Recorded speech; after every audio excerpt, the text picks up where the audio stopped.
So yeah, I've been asked just to come in and have a chat today. And as you can see, it's a naturopathic approach to ME, CFS. I'm using them interchangeably, just to be clear. And I'll go into this in a little bit, but when I was diagnosed, it was CFS, chronic fatigue syndrome. And I'm aware then that obviously ME as well. So if I use my learning and my own personal experience is chronic fatigue. So if I use that, I'm kind of referring to both. But what I'm speaking about today definitely covers fibromyalgia and long haul COVID, things like that as well. And I'm aware Sarah has previously told me that you've had loads of different speakers. So I'm aware that some of what I'm speaking about today might be an overlap at times of certain things, but hopefully you'll get a different perspective and some more insight into things.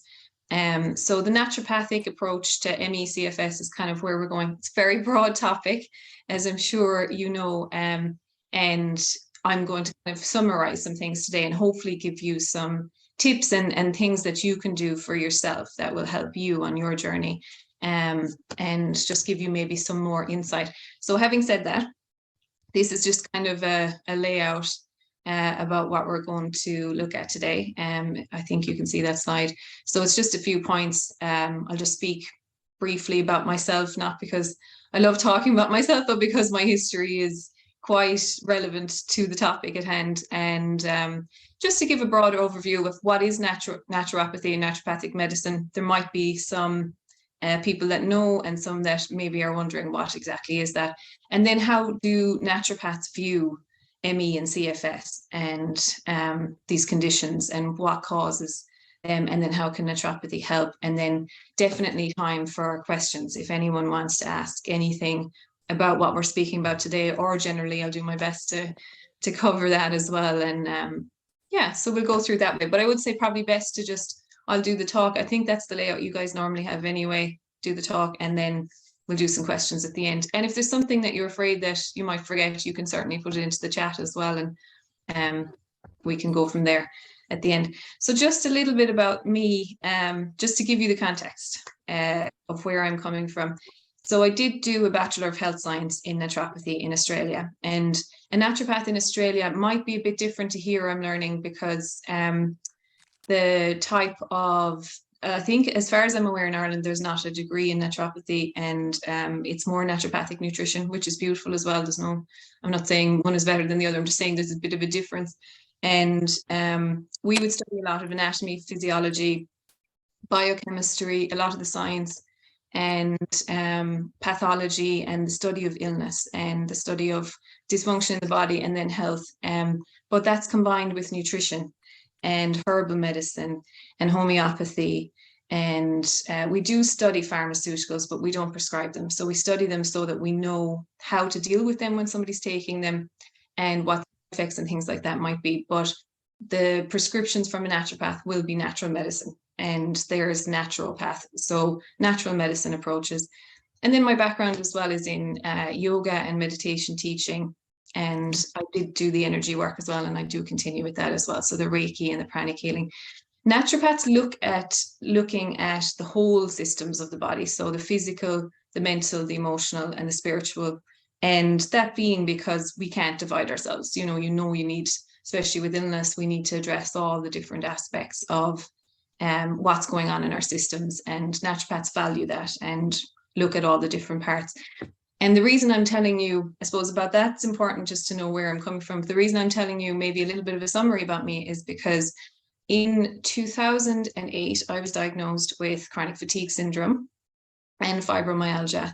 So I'm very familiar with these conditions. And that was actually a big turning point in my life to move me more into natural medicine approaches, because as I'm sure, like all of you here, you've had your journeys with the conditions themselves, but also the response of others and the medical system to the conditions. And, that's, everyone's experience is different, but there does seem to be a bit of a theme of a lack of support at times. And I certainly experienced that, where I saw a whole range of medical practitioners and I wasn't really getting the support that I needed. So I had to look for something else. And this is what happened on my journey. I was in my teenage years, and I'll just give you this little bit of a brief context. In my teenage years, I was getting multiple infections, and I saw them as isolated incidents, and so did the doctors. And so I was given a lot of antibiotics and a lot of short-term kind of symptom relief, but then I would get sick again. And I had a lot of nutrient deficiencies, but I didn't know it at the time.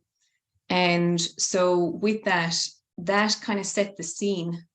And then when I was in my early 20s, I actually went traveling and got a gastrointestinal infection, kind of recovered from that, kind of a common thing that a lot of people get in Asia, and didn't fully recover. And then a few weeks later, picked up some kind of a strange virus and didn't recover at all. And the fatigue and the neurological symptoms were very strong. The pain was very strong. And I could go in and talk about that for a long time, but I'm sure it's all too familiar for all of you here. And so when I actually went to hospital there, they looked after me as best they could, but they sent me back to Ireland, and I got all my tests done for MS and for all the different things. And eventually I was diagnosed with ME and chronic fatigue syndrome and fibromyalgia. And again, I don't need to go into all the suffering, because I'm sure all of you here have experienced your, chronic suffering and chronic conditions. But yeah, it was incredibly debilitating, and I didn't have any support system. And it took a bit of time for me. I kept going to see the medical professionals, and don't get me wrong, as in any industry, there were some good people, but they just didn't have the toolkit to help me to come out of it. And I was told, I was given pain meds and sedatives actually, which was ironic because I was very tired. But I was given them and told that I'd be sick for the rest of my life. And I was 23 at this stage, and I'd gotten sick when I was 22. So for me, I just couldn't, it was mind blowing. I was just thinking, what can I do with this? And it brought obviously so much emotions and so many days and years of suffering. But through that, I started looking at this energy side of it, the yoga and meditation side. And then eventually, when I was strong enough, the naturopathic medicine. And I would say I have no chronic fatigue syndrome, I have no fibromyalgia, and I haven't had for years, because of all of these things that were able to help me. And I know that everyone's journey is different and everyone's experience is different. And that might not be the case for everyone, and that's fine. But there are absolutely things that can bring you into a better space for yourself. And I think that, obviously, if you're in this group and you're listening to all these talks and you're doing your own work, and I'm sure people here have their own studies and have done other things that I don't know about.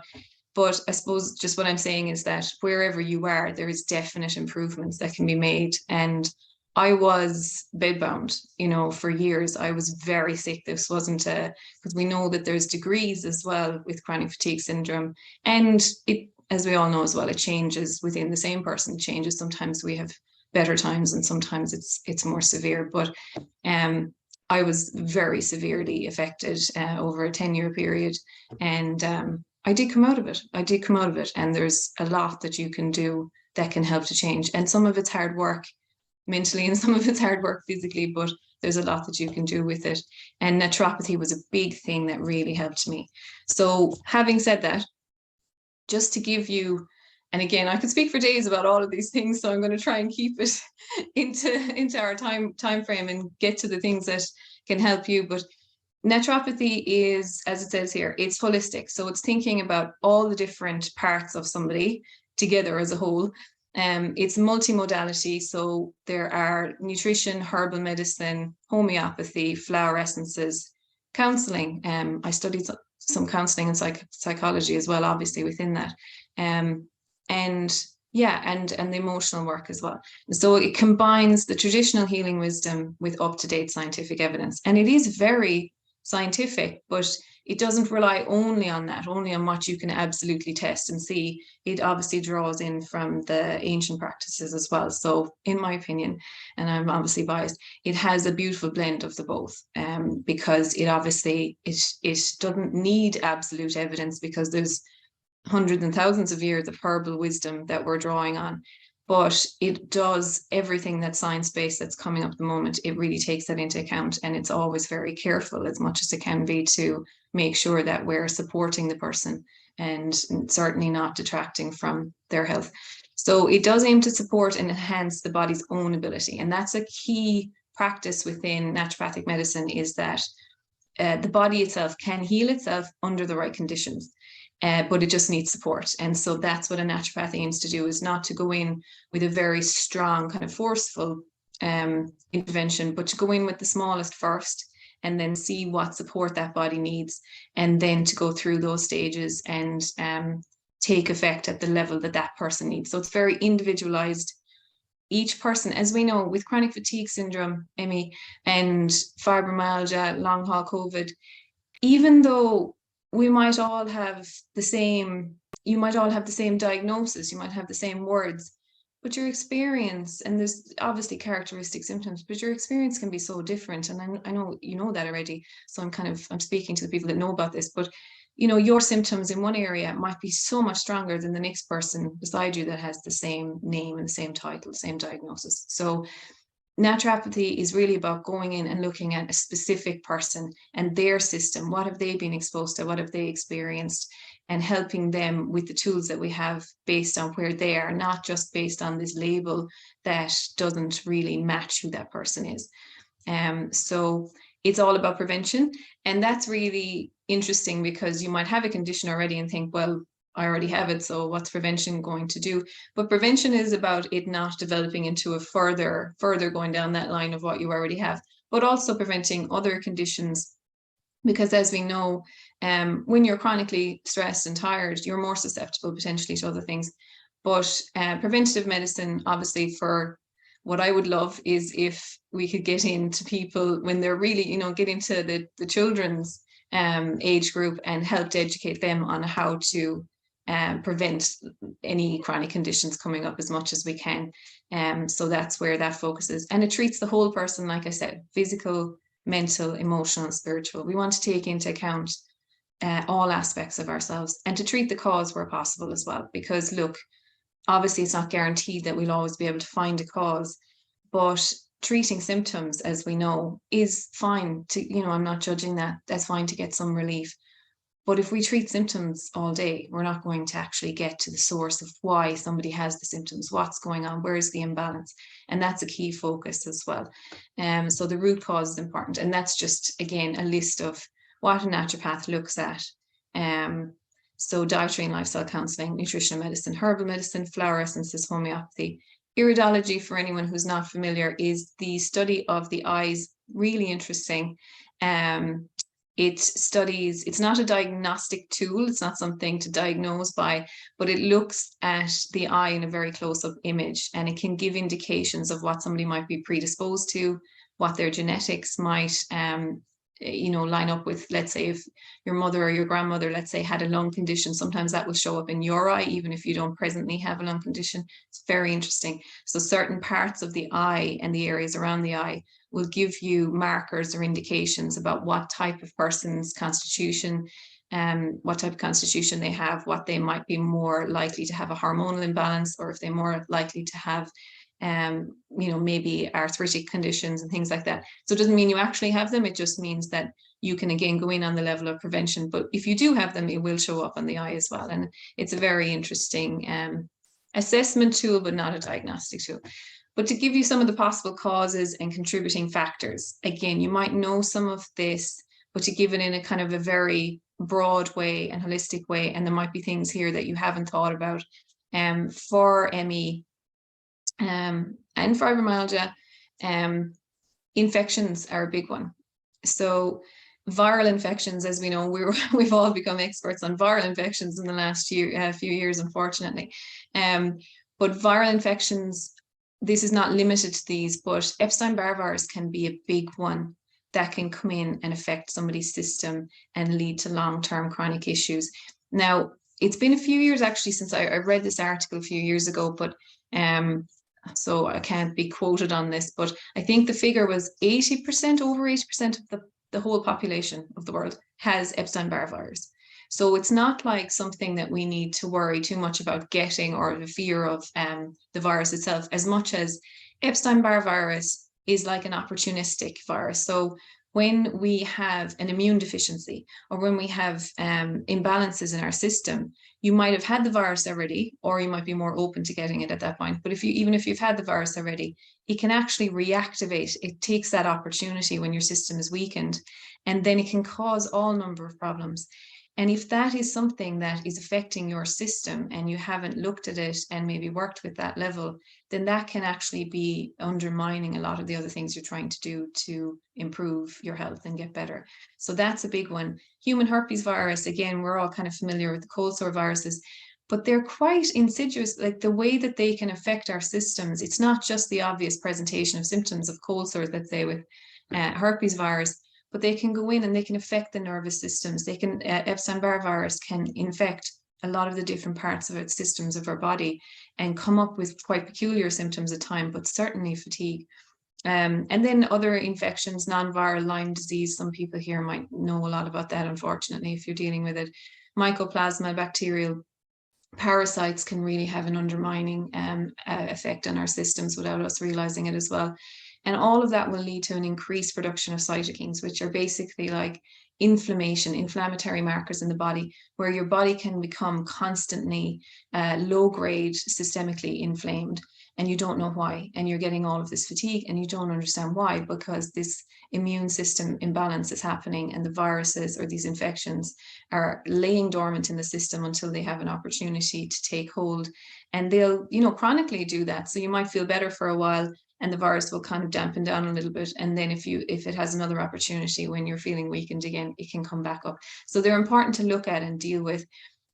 Stress, obviously, big one for everyone in the world, stress really. But in terms of a causal factor, emotional stress, trauma, psychological stress, chronic stress, physical stresses, infections, all of these things can act as things that can impede or just cause dysfunction in something called the HPA axis, which is, and we don't need to get too technical, but that's the hypothalamic pituitary adrenal axis, which basically means that your hormones and your stress hormones can't function properly. It affects your nervous system, your hormonal system, your immune system, and will affect the neurotransmitters like serotonin and dopamine. And so it can affect your mood, and it can affect how you handle stress, your resilience. It can affect everything in your body.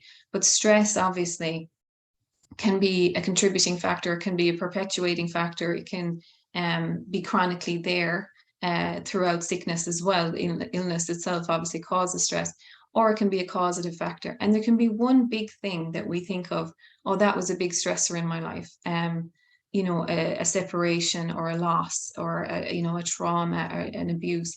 Obviously, those things can be these big obvious ones. But it can often also be these accumulation of stresses.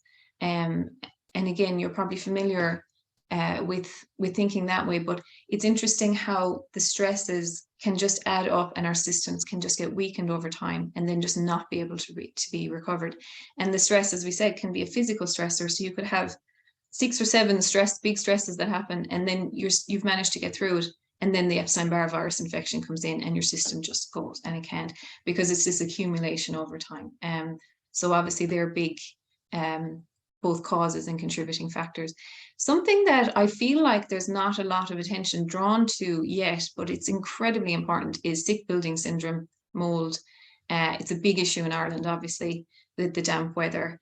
But mold illness from water damaged buildings is a massive contributor to chronic fatigue syndrome. It's huge, and it could be something that's happening in your environment that you're not aware of, or that maybe you're aware of but you're not realizing the impact it's having on you.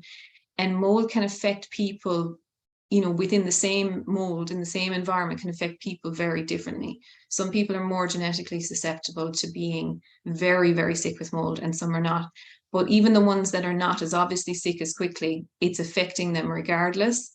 Mold spores are incredibly dangerous, and they can affect all systems in our body and produce very peculiar symptoms in all systems. But I could teach a course on mold sickness as well. It's a massive area, and there's so much to learn with that. But that's not a sign of hygiene, or it's not a sign of anything that we're doing wrong. Some buildings are just more prone to mold, But if there's mold in your environment, it will be chronically activating your immune system on this lower level. And until it's either removed or you're removed from the environment, then you won't be able to fully recover. And that's something that I think there's not a lot of emphasis on and should be. Also, how it's handled is really important. If you're trying to handle it yourself, then you're re-exposing yourself. And these paints that just paint over them don't do enough. And you know, there's a whole way of dealing with that. But just to know that it could be a cause is important too. Not in a fear-based way. I don't work that way. I don't work about, you know, trying to put fear into people about these things, but just to know, I know how frustrating it can be to be trying all the things and be doing all the things and then find that it's just not working. And if there's something like this going on, like an infection or the mold or maybe there's all of these, they can be factors that just don't allow you to fully recover. So I think it's good to have that awareness. Food and environmental intolerances. There is a debate whether people with ME are more susceptible to getting them. And is that something that's happened because you have ME, or is it also, you know, a cause? And I think it's both. I think people with ME and fibromyalgia tend to be very sensitive people, and maybe sometimes consciously aware of that, and maybe sometimes they're not. It was certainly part of my journey to embrace my sensitivities and learn to work with them and accept them. But I have yet to have worked with people with ME for a long time, and I've yet to meet somebody who's not very sensitive. And that sensitivity is not a bad thing whatsoever. It's actually a strength, I believe. But it just means that, you know, people that are sensitive are they're going to react more quickly. You're the canary in the coal mine, and you're going to react more quickly to things in your environment. And the condition itself, because of the stress, and just how it wears people down, can obviously make you more susceptible as well to reacting, and your nervous system and immune system might react more quickly. But intolerances, allergies, multiple chemical sensitivities is huge, and toxins. There's the obvious big toxins, but the chemical sensitivities can even be from certain foods. Even certain very healthy, or what we would normally consider to be healthy foods, you could have something called a salicylate sensitivity, which some people might be aware of is salicylate is in aspirin, and there's salicylates in certain foods. Or you might have histamine issues where you can't break down histamine properly, and that can be both lifestyle and a genetic component with that. Or you might just have a genuine allergy and not realize it because it's not coming up in a big anaphylactic presentation, but it could be a chronic allergy, and you could be eating or exposing yourself to something that's undermining your system.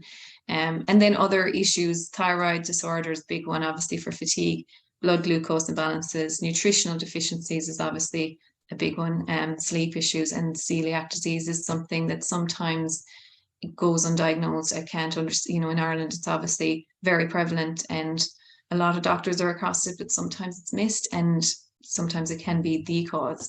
So it's just something to be aware of. So what can we do in a very, you know, broad way? The across the board way for everyone is obviously include whole foods. And I know I'm probably preaching to the converted here. I know you've probably thought about this already. It's a big one. But just again, reminder, include whole foods, avoid processed foods with any chemicals, additives, colors, and flavors. Personally, I'll even just kind of give an example of that. My history, like I'm very sensitive, incredibly sensitive to everything chemical. I have multiple chemical sensitivity, but I have learned now that that's what was actually causing a lot of my issues. And when I removed a lot of the foods that were processed and had a lot of the additives in it, it made a massive difference. It wasn't everything, because there was other things I needed to address, obviously, but it was a big one. And it's not about feeling bad about ourselves if we're not doing all these things. I'm certainly not advocating for that whatsoever, but it's just about awareness and knowing how much of an impact these things can have. And even once you remove these things that are not working for your system, they're not good for anyone's system, by the way. Even if they look like they're tolerating it, we know they're not good for anyone. But you might be just reacting on more quickly, and that's not a bad thing, because once you take it out, you're healthier for it.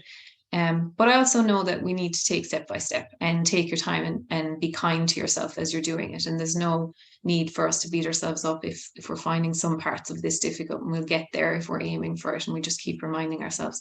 So that's what I'm doing today, is not trying to make you feel bad about anything, but more just bringing the awareness so you can take that power for yourself to make these changes over time. And I certainly, people look at my diet now and my lifestyle and they think, oh, sure, I'll never get there. But I used to eat, my diet was terrible. It was, it was all processed foods. I loved all the pizzas and all the different microwave. I loved everything that we shouldn't love. But there's no judgment with it. Like I used to beat myself up for sure at the start, but I took a bit of time and I took out the things and I worked with what I found out I was reacting to. But I watched for the symptoms after I'd eat certain foods. And in the end, and some of you might already be there, if something makes you sick, you kind of get to the point where, look, it's not going to make me feel good. But they're not good for anyone really. So it would certainly help, even if you don't think you're having quite strong reactions, it would certainly help to take out these things now to give your body enough of a chance. And that we have to be so careful when you are sensitive to make sure that we are supporting our bodies as much as we can. So avoiding stimulants. Some people are very like if I smell coffee, I can nearly feel a buzz off it. Some people are very sensitive to coffee, and I've had some testing done in Australia, actually, probably not available here. It's interesting, but not necessary. But I do realize that the way I metabolize it isn't amazing. So it has a quick effect in my system, and too much of a spike of caffeine. But some people are not that sensitive, and some people here won't be that sensitive. But what I can tell you is that even if you're not very sensitive to caffeine or stimulants, as a general rule, where you are at the moment in your health, it will mean that it will be having an effect where it delays your system's recovery, because it's coming in and activating your nervous system when you don't have that energy reserve that you would normally have. So there'll be the thing about nutrition is there'll be studies on everything, and you'll be able to read this thing is good for you, this thing is bad for you, nearly at the same time, and it can get very confusing. And what I would say is that, again, come back to the individual and come back to your system and what your system needs. And these stimulants, caffeine, alcohol, tobacco, refined sugars, at the moment, if you're dealing with ME, fibromyalgia, long haul COVID, you don't want them in your body as much as you can. And again, not to make you feel bad, coffee can be good for some people at certain points in their lives if they've got certain constitution. But if you're in this place with your health at the moment, it's acting as an unnecessary stimulant, and it's actually depleting the reserves that you have in your body, and it won't do you good in the long term. And then identify and replenish nutrient deficiencies. This is key because you could have some nutrient deficiencies going on underneath the surface that you haven't realized. And I understand that some of you might be really interested in this and have studied it. Maybe you've got your own world around this, and that's fine. But for some people that can be really overwhelming.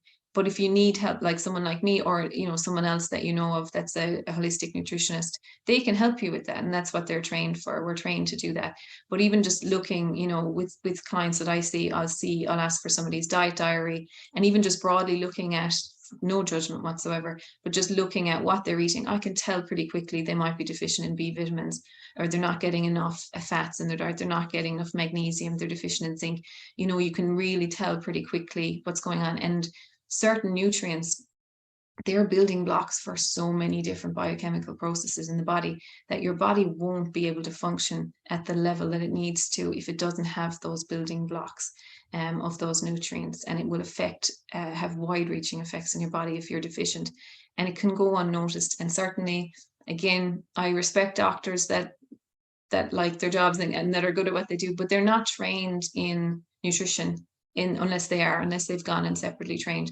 But they don't study this, and so they're not trained to see this. They don't really understand it, and they don't emphasize it at all enough. And so I wouldn't rely on them to have had given you any information about that. And then identifying possible food and environmental intolerances, allergies, and removing them. Because again, it might not be forever. It might sometimes feel quite overwhelming to be thinking about, oh, wow, I'm getting quite restrictive with certain things here, or I can't live the way everyone else lives. And I certainly understand that. way of thinking. But what you'll find is it's just until you can get your system stronger sometimes. And then some things we all have, no matter how healthy somebody is, we all have things that we're just not right for our particular systems. But some of them will just be a cause of just temporary taking out things. And food and environmental intolerances, really what I would say in a broad way is get rid of any chemicals, unless you've done this already, which is great. But if you haven't, get rid of as many chemicals as you can out of your house, food cleaning products, even plastic containers. There's so many chemicals in them and hormone disrupting chemicals. And I don't work in a fear-based way. I'm not into going into that direction. But where you can get glass or stainless steel food containers, because I know a lot of us have to prep our food and bring it out with us at times if you need to do that.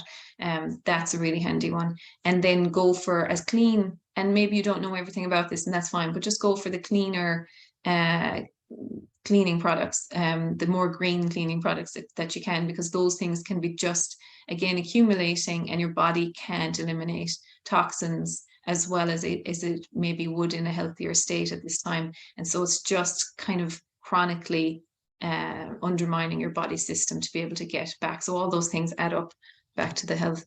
Again, I could go on for weeks about exercise, circadian rhythm regulation, energy conservation. I just had them in, and you probably know lots about this already as well, I'm sure yourselves. But with exercise, movement's important. I get that, when I was bedbound, if someone had said to me, well, you just need to go and exercise, I probably wouldn't have loved them for that. But exercise meaning chair yoga, if that's possible. If you're in a place where exercise means you're doing rotations of your wrists and your ankles, and you're moving your fingers, and you're doing some head and neck exercise, that's fine too. Basing it on what's possible for you. Any movement is good movement. And if you're able for more, great. Obviously, aerobic is one of the best things that we can get our systems moving and get our lymphatic, which is our detoxification, and connected very strongly with the immune system. Anything that can help to circulate nutrients throughout our body, oxygen throughout our body, which is the movement, and help to eliminate the toxins. So it's really as much as you can do and what's possible for you. If it's possible for you and you're in a relatively good place with energy, walking is just fantastic. It is my passion. I think it's not emphasized enough. And there's so many studies, even in the science world, on walking and the benefits of walking and how it prevents so many different conditions, but can help with just obviously psychological, but physical effects as well with detoxification. So it's beautiful. Some people here, I imagine, will have issues with sleeping. And obviously, if you're fatigued, you might be sleeping more, but even sleeping at nighttime, you might find that you're fatigued during the day, but you're awake at night. And I would just go back here again, and I won't go into it just in terms of time. I don't want to be taking up too much of your time today, but trying to, as much as you can, and again, I empathize with this because I understand that you might not be able to get there, but aiming for it, trying to get up when the sun gets up, and trying to go to bed, before 10 p.m. would be really good for your adrenals and for your energy reserve and your health. Normal daylight. Moon bathing is an interesting thing, and it sounds very airy fairy, but anyone who's interested in that side of it, moon bathing, there's been a lot of research on that, and that can bring really good health benefits. So moon bathing being just standing outside and at nighttime, just for, obviously in Ireland, it's not ideal at certain times with weather and things like that, but exposing yourself to moonlight can be really helpful. And sleep hygiene is massive. And again, you might have visited this topic before, but just seeing if you can turn off all of your devices at least an hour before you go to bed. Don't have them in bed. Don't have your phone turned on. Definitely have your phone on flight mode at nighttime, and don't have it anywhere near your head. Keeping everything down to kind of a peaceful, calming place a couple of hours before you go to sleep. Even just having classical music or some kind of a meditation or music going in the background can be lovely. I love my TV, so I'm not a judgmental person about hardly anything, to be honest, anyway, but I won't judge you for the TV side of things. I get it.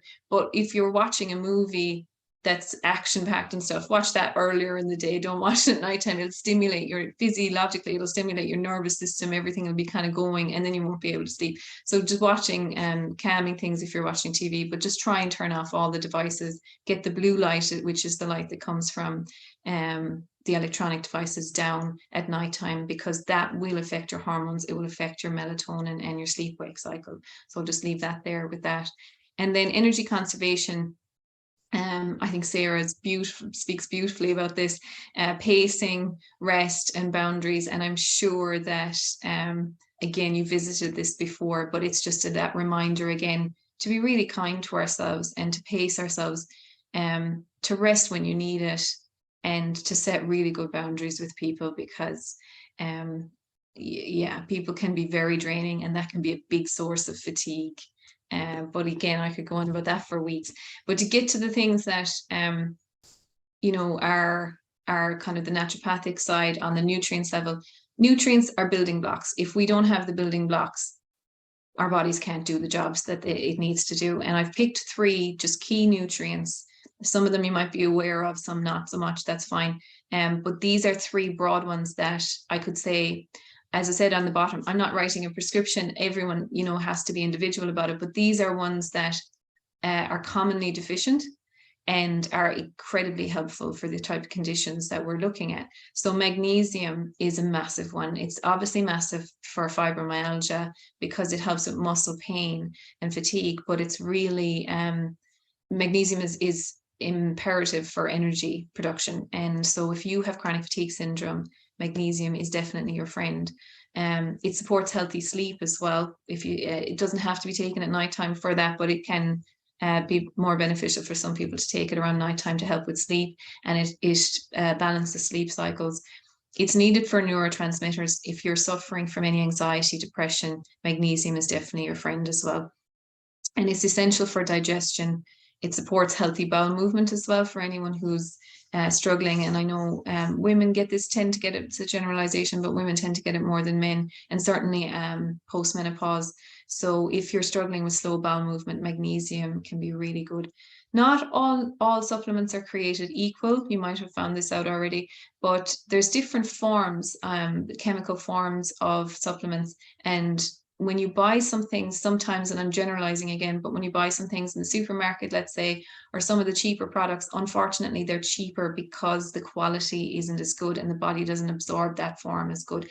So do ask somebody if you need to. Some people in the health food shops, you'll kind of be able to gauge, know what they're speaking about, and some don't, but they're always trying their best. And they're, you know, but if you can talk to a naturopath or a nutritionist, that would be great.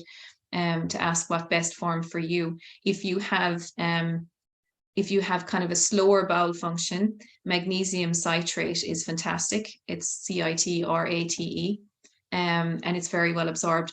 But if you have a looser bowel function, you don't want to do that then, because that's going to, you know, so there's these differences that's going to affect your, it'll actually speed up the bowel function. So then in that case, if you're more on that side, you'd want something called magnesium glycinate, which I can write these down anyway, but it's GLYCINATE, which is also really well absorbed, but that would be better. So it'll have those functions regardless. It's just that with the bowel side of things, you might want to be careful on either side, depending on where you are. B complex, I was looking at some studies recently, actually. They've shown within some of the studies that, well, the studies that I was reading, they've shown that there's deficiency in B vitamins all across the board. B complex, which is all the B vitamins in chronic fatigue syndrome, or, you know, ME. So it's needed for energy production, supports nervous system, mood, and stress response. It's massive.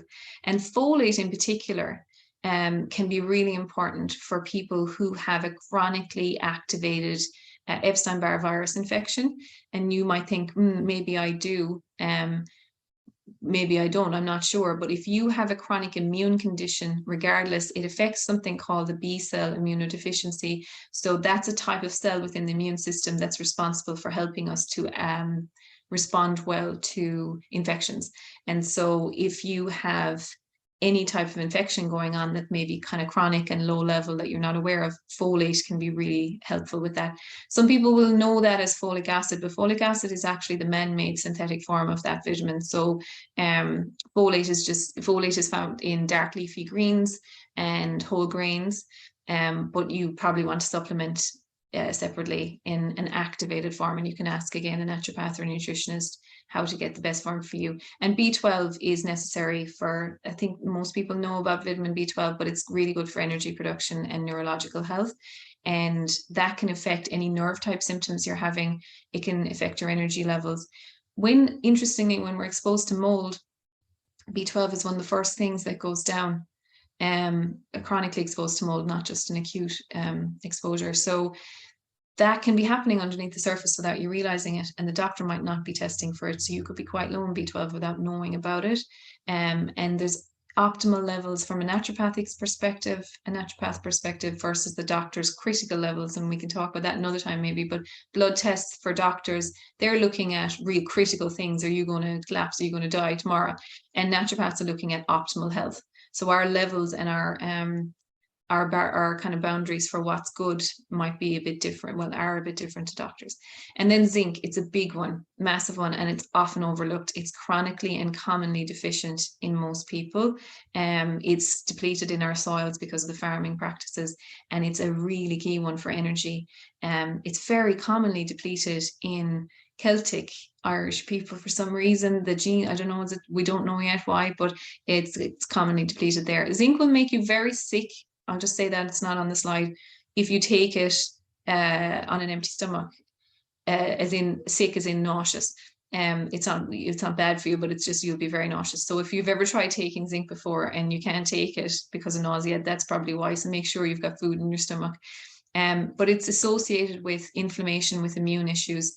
Again, studies are showing that there's lower levels observed in people with ME, and that's a key. That makes sense because it can help with pain, fatigue, energy, digestive health, neurotransmitters, mood, and it's an antioxidant, which is basically an anti-inflammatory. And then I'm just going to there's so many herbs. Herbs are wonderful things, and there's so many herbs, but I tried to pick two that you might not have as much information about. Maybe you do, I don't know, but they're not commonly talked about, but they're very targeted for ME.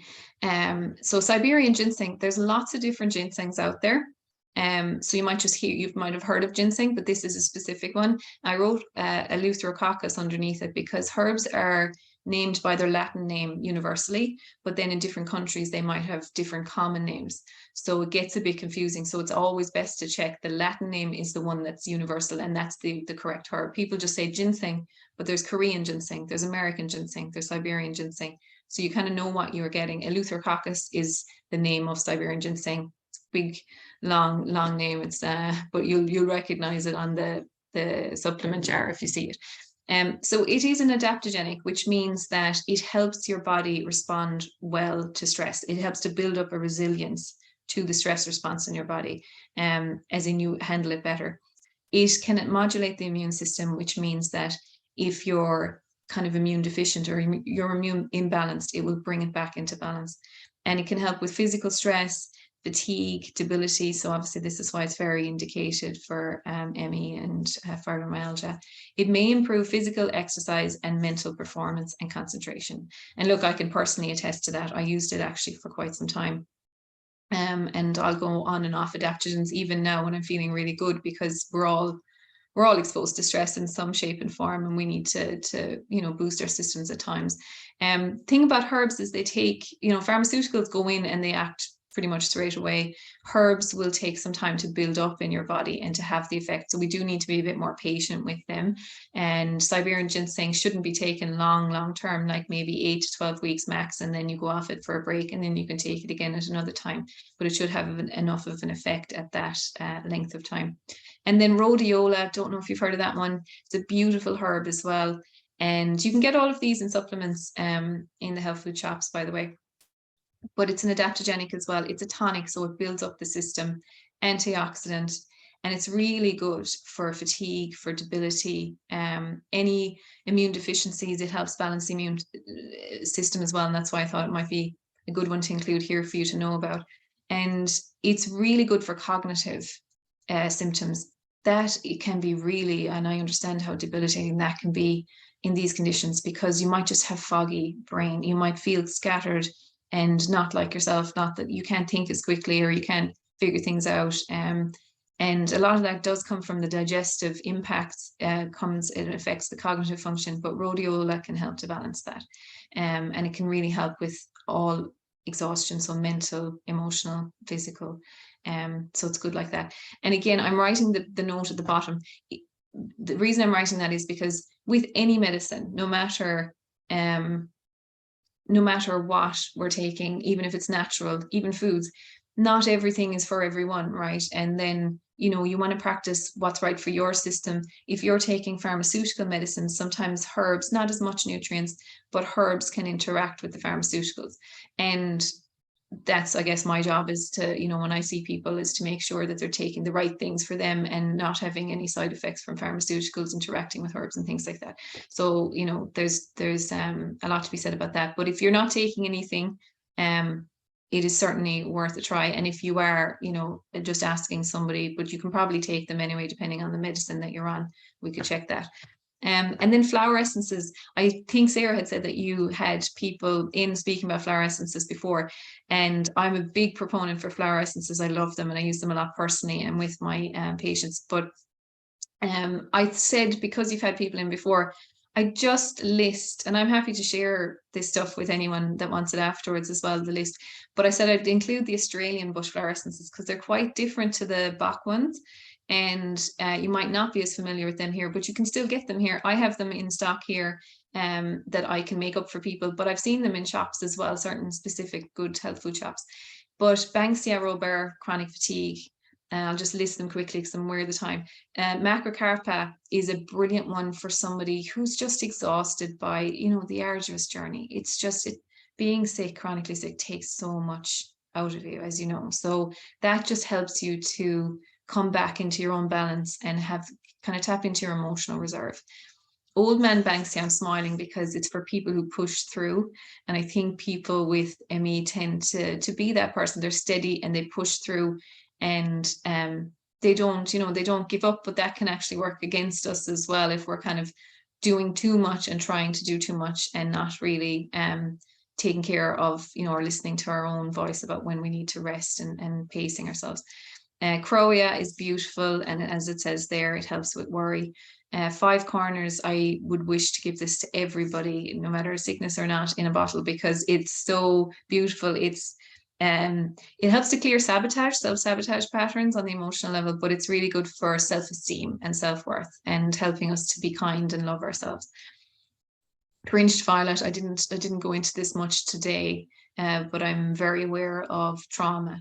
And fringed trauma being a cause and potentially a perpetuating factor within these conditions. So trauma, fringed violet's a beautiful one to help to kind of process that and release it out of our systems.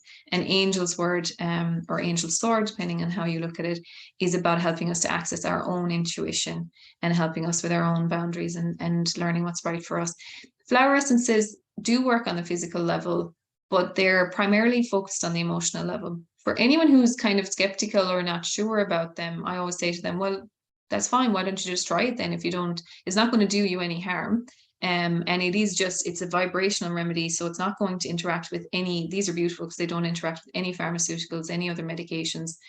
When you take flower essences, you are supposed to take them about 15 minutes away from food and drink and other medicines, but they won't, for anyone who's not sure about them or skeptical, and even, you know, doctors and things like that, they're just water and vibrational remedies. So it's definitely not going to harm you, but I would say to anyone who's unsure, give it a go and you'll see, because they do impact you and they do help on the higher levels.